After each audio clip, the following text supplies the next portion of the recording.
The pristine blue water reflected Karen's twisted smile as she pointed her manicured finger at the shocked homeowner.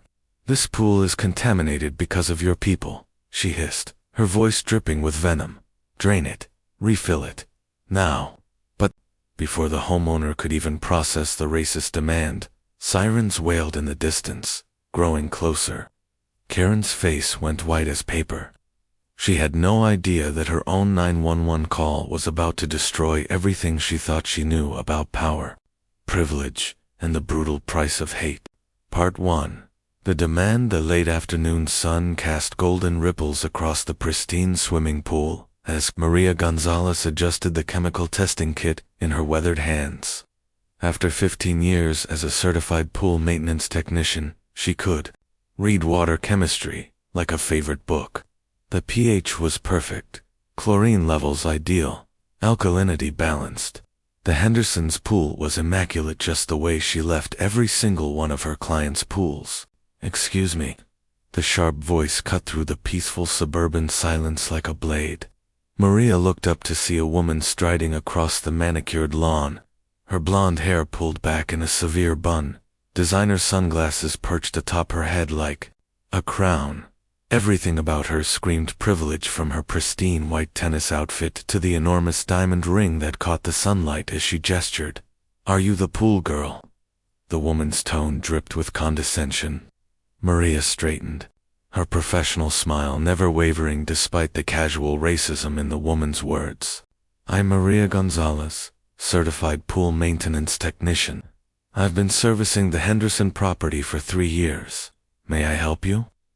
The woman, Karen Whitmore, though Maria didn't know it, yet crossed her arms and surveyed the pool area with obvious displeasure. "I'm Karen Whitmore. I live next door." She pointed to the massive colonial mansion that loomed beyond the hedge line. "And I have a very serious problem with what's happening here." "I'm sorry, but I don't understand." "Is there an issue with the issue?" Karen interrupted, her voice rising an octave. "Is that my children can see you people working in that pool from our deck. Do you have any idea what kind of ... contamination ... you're bringing to this neighborhood?" The words hung in the air like poison gas. Maria felt her chest tighten, but her hands remained steady as she continued testing the water. She'd heard this before, not often in this upscale neighborhood, but enough to know how to handle it. "Stay professional. Don't escalate. Document everything, Mrs. Whitmore. I'm a licensed professional. I follow all health department regulations, and I don't care about your little certificates." Karen snarled, stepping closer. "What I care about is property values. What I care about is the safety of my family. And what I care about is getting people like you out of my neighborhood." Maria's testing kit trembled slightly in her grip. "People like me. Don't play dumb. You know exactly what I mean." Karen's voice had taken on a dangerous edge. "My husband is Dr. Richard Whitmore. He's on the city council. He's told me all about the ... health risks that come with having undocumented workers handling pool chemicals. I'm a United States citizen," Maria said quietly, her voice steady despite the rage building in her chest. "I was born in Phoenix. My daughter just graduated from Stanford Medical School." Karen's laugh was ugly, mirthless. "Sure you were. And I suppose you have all the proper insurance and licensing too." Maria reached into her equipment bag and pulled out a leather folder, her movements deliberate and calm. She opened it to reveal her business license, pool technician certification, liability insurance certificate, and bonding documentation. Every paper was current, every signature official. "Would you like to see my citizenship papers as well?" Maria asked, her dark eyes meeting Karen's pale blue ones directly. For a moment, Karen seemed taken aback, but then her face hardened, and she waved the documentation away dismissively. "Papers can be forged. I know what I'm looking at here." "And what exactly are you looking at?" "Contamination." Karen's voice dropped to a whisper, but the word carried like a curse. "My children swim in the community pool. The same community pool that serves this neighborhood. And if you people are servicing these pools with your unsanitary ... methods, then you're putting every family at risk. Maria closed her folder with a sharp snap. My methods are the same ones used by every certified pool technician in the state. I follow EPA guidelines, health department protocols, and manufacturer specifications for every chemical I use. I don't believe you. That's your right, but it doesn't change the facts. Karen's face was reddening now, her composure cracking. Facts. You want facts. Here's a fact: this pool needs to be drained and refilled immediately. Today, right now. Excuse me, you heard me. Drain it. Refill it. I want every drop of water that you've touched removed from this property. Maria stared at her in disbelief. Mrs. Whitmore, that would cost the Hendersons over $2,000. The pool is perfectly clean and safe. I tested it myself, not 10 minutes ago. I don't care what it costs. I don't care what your little tests say. I want this pool cleaned properly, by proper American workers, using proper American methods. I am American. My methods are industry standard. And I don't have the authority to order such an expensive procedure without the homeowner's consent. Karen's eyes blazed. Then we'll see about that, won't we? She pulled out her phone, the latest iPhone in a case that probably cost more than Maria made in a weekend, began dialing with sharp, angry jabs at the screen. Who are you calling? Maria asked, though she had a sinking feeling she already knew. The police, the health department, immigration services, every authority that deals with illegal workers and public health violations. Maria's heart began to race, but she forced herself to remain calm. Mrs. Whitmore, you're making a serious mistake. I'm a legitimate business owner with 911. What's your emergency? The voice was faint but audible through Karen's phone. Yes, I need police and health department officials at 1247 Maple Ridge Drive immediately. I've discovered an illegal immigrant contaminating our neighborhood water supply. She's refusing to comply with health and safety demands, and I believe she may be operating without proper documentation. Maria felt the world tilt beneath her feet. In all her years of business, through every challenge and setback, nothing had prepared her for this moment. She was watching her reputation, her livelihood, possibly her freedom, being threatened by a woman who didn't even know her name. Ma'am, can you provide more details about the nature of the emergency? The dispatcher asked. This woman is performing pool maintenance without proper credentials. She's contaminating the water supply that serves multiple properties in our development. When I confronted her about the health risks, she became belligerent and refused to properly sanitize the contaminated water. Every word was a lie, but Karen delivered each one with the confidence of someone who had never been questioned, never been doubted, never been held accountable for the destruction she could cause with a simple phone call. Maria wanted to grab the phone, to shout the truth to the dispatcher, to demand justice. Instead, she pulled out her own phone and began recording. What are you doing? Karen snapped, noticing the camera pointed in her direction. Documenting this interaction for my attorney, Maria replied calmly. Please continue with your call. Karen's face went pale, then flushed red again. You can't record me without my permission. Actually, I can. Arizona is a one-party consent state. I have every right to record a conversation I'm part of, especially when false accusations are being made against me. The dispatcher's voice crackled through Karen's phone again. Ma'am, are you still there? We're dispatching units to your location. Karen looked at Maria's recording phone, then back at her own call. For a moment, uncertainty flickered across her features, but then her jaw set with stubborn determination. Yes, I'm here. Please, hurry. I don't feel safe with this person on the property. Maria felt something cold settle in her stomach. The situation was spiraling beyond anything she could control. In minutes, police would arrive to find her, a Latina woman with pool chemicals and testing equipment, standing in a wealthy white neighborhood, while a prominent citizen accused her of multiple crimes. She thought of her daughter Carmen, halfway through her medical residency. She thought of her son Miguel, starting his senior year at Arizona State.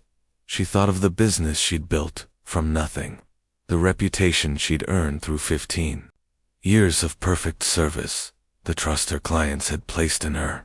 All of it could disappear because of one woman's hatred and the system that would believe her without question. The sound of sirens began to echo in the distance, growing closer with each passing second. Karen smiled a cold, satisfied expression that never reached her eyes. "Now we'll see who's really in charge here," she said, ending her call and crossing her arms. "I hope you have a good lawyer, because you're going to need one." Maria continued recording, her hands steady despite the terror coursing through her veins. She had learned long ago that in moments like this, the truth was your only weapon. Sometimes it wasn't enough, but it was all she had.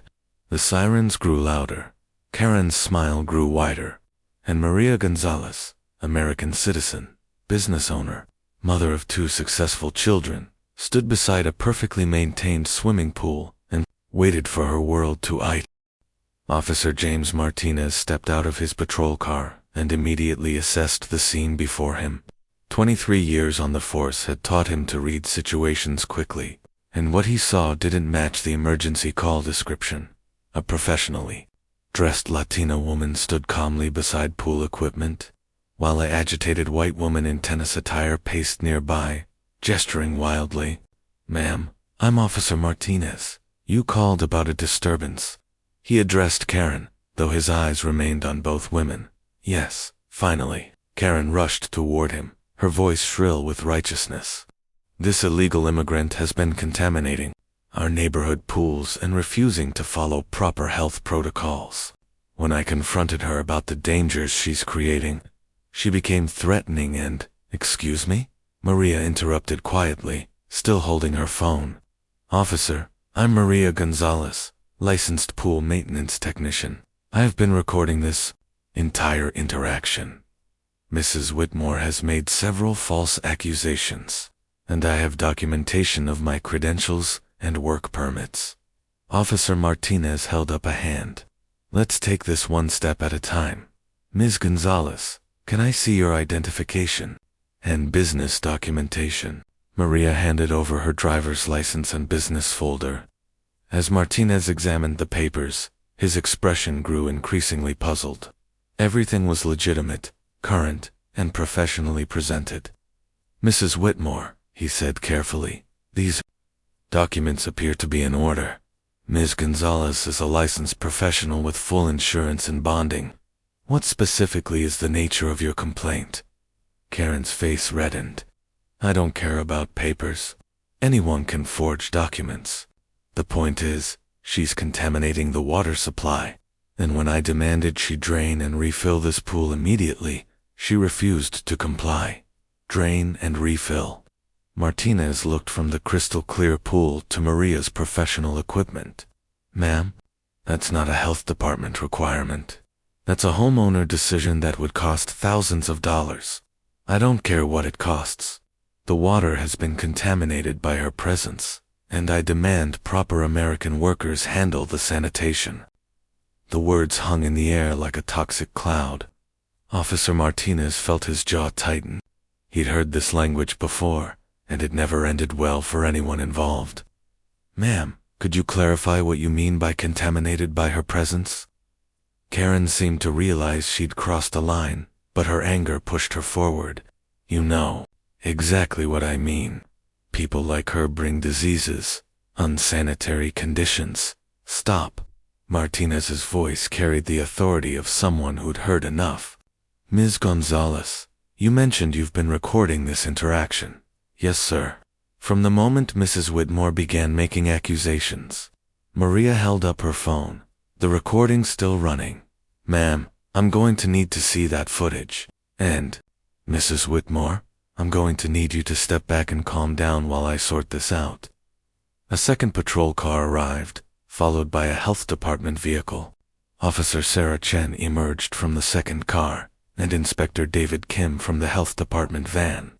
Martinez quickly briefed them on the situation while Karen grew increasingly agitated. "This is ridiculous," she shouted. "I'm being treated like a criminal when I'm trying to protect this neighborhood. My husband is Dr. Richard Whitmore. He's on the city council. He'll hear about this harassment." Inspector Kim approached Maria's equipment and began examining her chemical testing kit and documentation. After several minutes, he looked up with confusion. "Ms. Gonzalez, your chemical readings are textbook perfect. pH 7.4, chlorine at optimal levels, alkalinity balanced. This is some of the cleanest pool water I've seen. What exactly is the complaint here?" Before Maria could answer, Karen exploded. "The complaint is that she's an illegal alien contaminating our water supply. Why won't anyone listen to me?" Officer Chen stepped forward. "Ma'am, we need you to lower your voice. Ms. Gonzalez has provided valid identification proving she's a U.S. citizen. Your complaints about contamination appear to be unfounded. What we need to determine now is whether filing a false police report." "False report." Karen's voice reached a dangerous pitch. "I am telling you the truth. She needs to be arrested. She needs to be deported. She needs to—" Karen, what the hell is going on here?" Everyone turned to see a man in an expensive suit jogging across the lawn. Dr. Richard Whitmore had arrived home from his medical practice to find police cars in his driveway, and his wife in the middle of a very public meltdown. "Richard, thank God you're here." Karen rushed to her husband's side.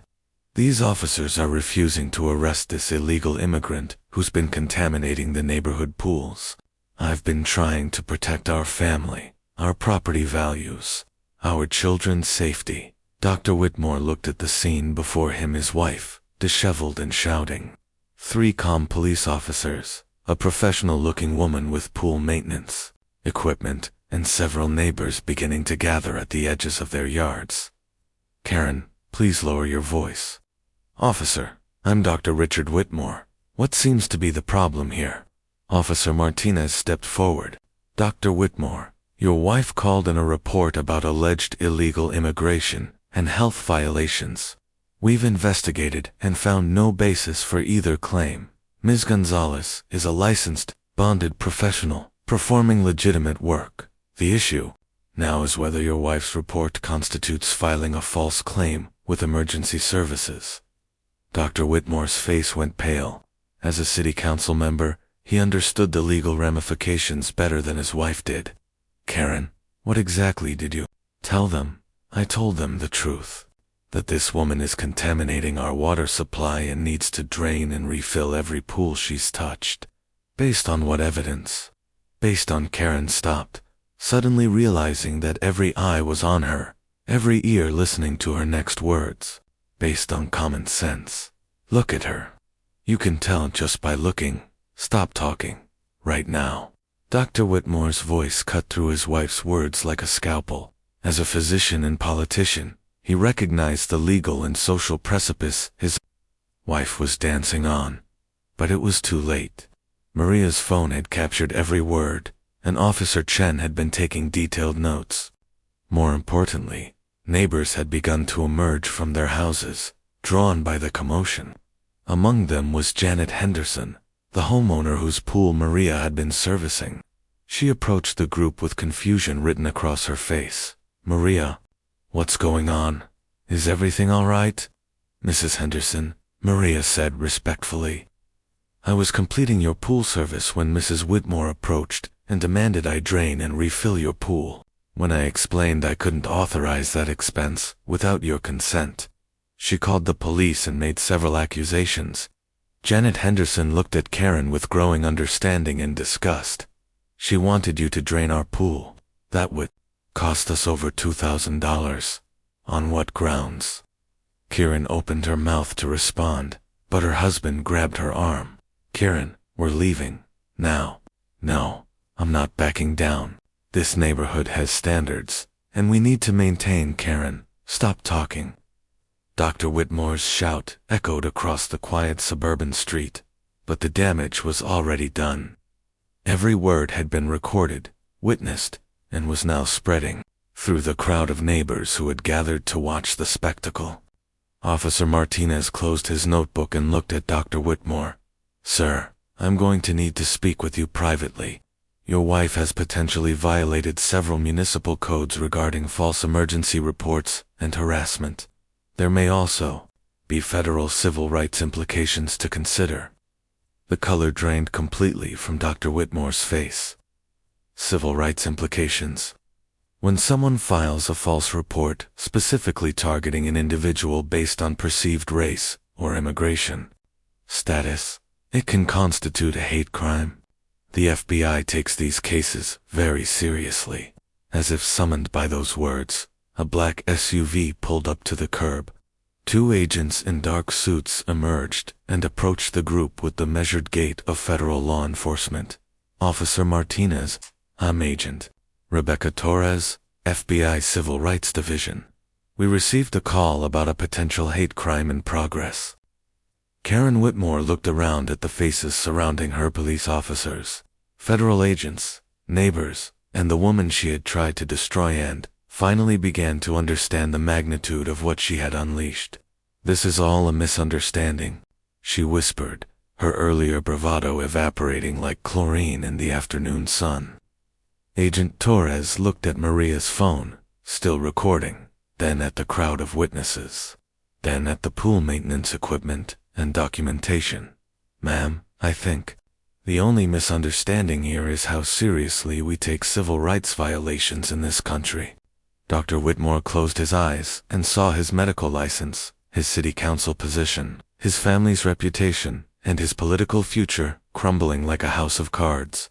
"Officers, agents, I want to be very clear that my wife's actions today do not represent my views or beliefs. I had no knowledge of this incident in Richard." Karen's voice was small now, confused. "Richard, you're supposed to be on my side. There are no sides here, Karen. There's right and wrong, and what you did today was wrong." The crowd of neighbors began to murmur among themselves. Phones appeared, capturing video of the scene. Social media notifications began to ping as the footage started its viral journey across the internet. Maria finally lowered her phone, ending the recording that would soon be viewed by millions. She looked at Karen Whitmore, this woman who had 3 months later, Maria Gonzalez stood in the gleaming lobby of Channel 7 News, adjusting her navy blue blazer. The same hands that had tested pool chemicals on that fateful afternoon now held a leather portfolio containing legal documents. "That would change everything, Ms. Gonzalez. I'm Rebecca Martinez, the producer. Thank you for agreeing to this interview." Maria nodded, her composure steady despite the magnitude of what was about to unfold. The video she had recorded that day had exploded across social media within hours, garnering over 50 million views and sparking a national conversation about racism, privilege, and accountability. But the real story, the complete destruction of Karen Whitmore's world, was only now coming to light. As they walked toward the studio, Rebecca briefed her on the latest developments. The civil rights trial concluded yesterday.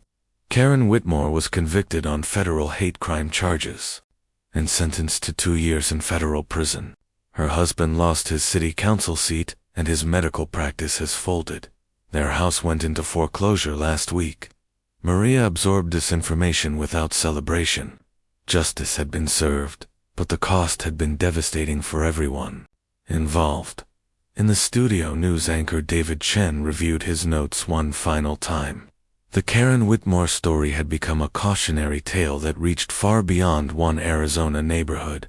But tonight's broadcast would reveal the final, shocking twist that no one had seen coming. "Good evening, I'm David Chen. 3 months ago, a routine pool maintenance call in an upscale Phoenix neighborhood became a viral sensation when homeowner Karen Whitmore falsely accused pool technician Maria Gonzalez of being an illegal immigrant and demanded she drain a pool to remove what she called contamination. The incident, captured on video, led to federal hate crime charges and ignited a national debate about racial profiling. Tonight, we have exclusive revelations that will shock you about who Karen Whitmore really is, and the ultimate irony of her racist attack. The camera focused on Maria as she sat across from the anchor, her dignity intact despite everything she had endured. Ms. Gonzalez, let's start with that day. When Karen Whitmore approached you, did you have any idea who she was? No, Maria replied. I'd never seen her before. She introduced herself as someone who lived next door and had concerns about my work. But you've since learned something extraordinary about Mrs. Whitmore's background, haven't you? Maria nodded, opening her portfolio. Yes. During the FBI investigation, they conducted a thorough background check on Mrs. Whitmore. What they discovered was, unexpected. David Chen turned to the camera. What Maria is about to reveal was uncovered through public records and immigration documents obtained during the federal investigation. Karen Whitmore, the woman who demanded to see citizenship papers and ranted about illegal immigrants, has a secret that makes her attack on Maria Gonzalez breathtakingly hypocritical. The screen filled with official documents as Chen continued. Karen Elizabeth Whitmore was born Karen Kowalski in Warsaw, Poland. She immigrated to the United States illegally in 1995, at age 19, overstaying a tourist visa. She worked under false documentation for 7 years before marrying Dr. Richard Whitmore in 2002 and obtaining legal status through marriage. The studio fell silent as the magnitude of this revelation sank in. Karen Whitmore, who had demanded Maria's deportation, who had screamed about illegal immigrants contaminating the neighborhood, had herself been undocumented for years. Ms. Gonzalez, Chen continued, how did it feel to learn that the woman who attacked you for supposedly being undocumented had actually lived in that exact situation herself? Maria was quiet for a long moment. Honestly, it broke my heart. She knew what it felt like to be vulnerable, to be afraid, to work hard and hope for a better life. And instead of that experience creating compassion, it created cruelty. She became the very thing she had once feared. The camera cut to footage from the original incident. Karen's contorted face as she screamed about contamination. Her demands for deportation, her confident assumption that the system would automatically side with her against Maria. The irony runs even deeper, Chen explained.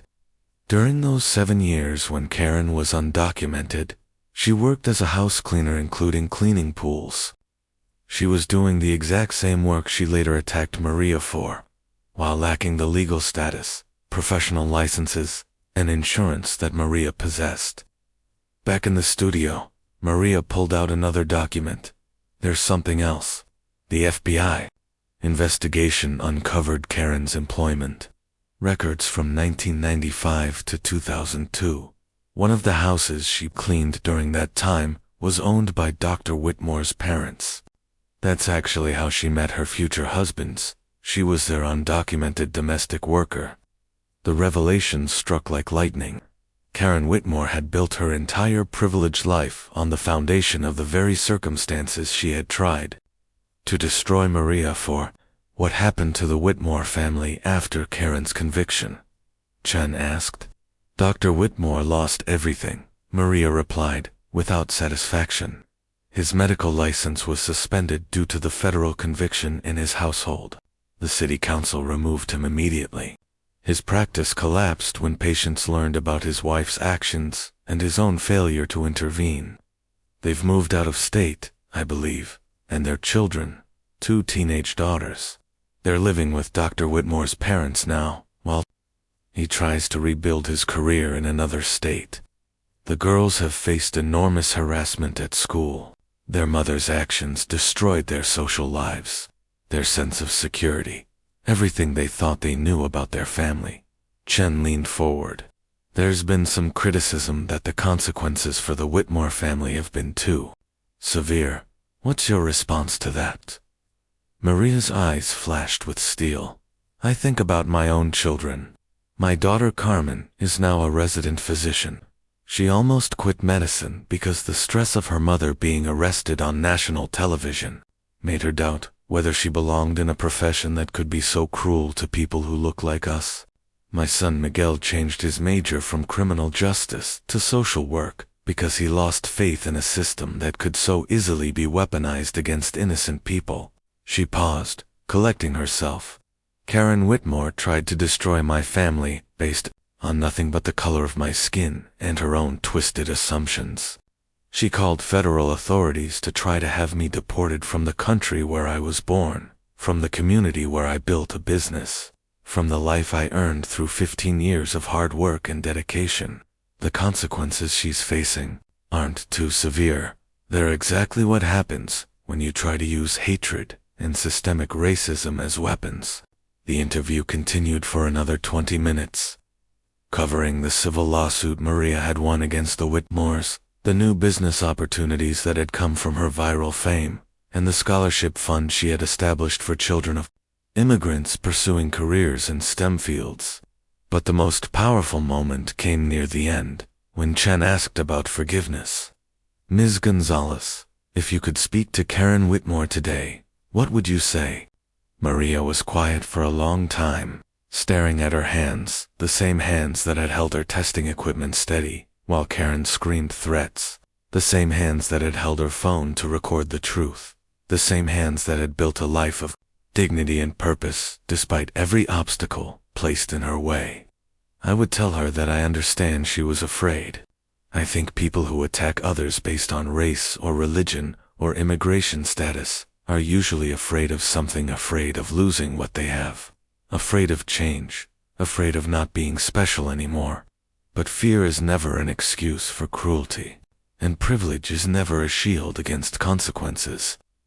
She looked directly into the camera. I would tell her that her children deserve better than the legacy of hatred she created, and I would tell her that the country that gave her a second chance when she needed it deserved better than what she tried to do to me. As the interview concluded and the cameras stopped rolling, Maria gathered her documents and prepared to leave. Outside, her husband Carlos waited in their new truck purchased with proceeds from the successful civil lawsuit. Their children had both taken time off from their studies to support their mother through the trial and its aftermath. The family that Karen Whitmore had tried to destroy with a phone call had emerged stronger, more successful, and more committed than ever to the values that had sustained them through generations of struggle. Meanwhile, in a small apartment 3 states away, Karen Whitmore sat alone, preparing for her surrender to federal prison authorities the following morning. Her marriage had ended, her social circle had evaporated, her children barely spoke to her, and her attempts to find work were blocked by the viral video that followed her everywhere.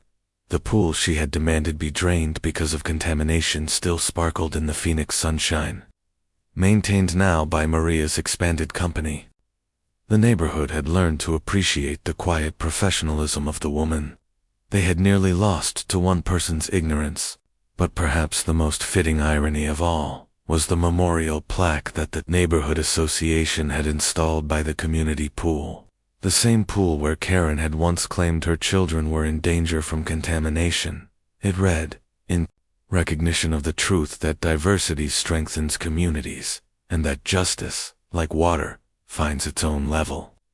The woman who had tried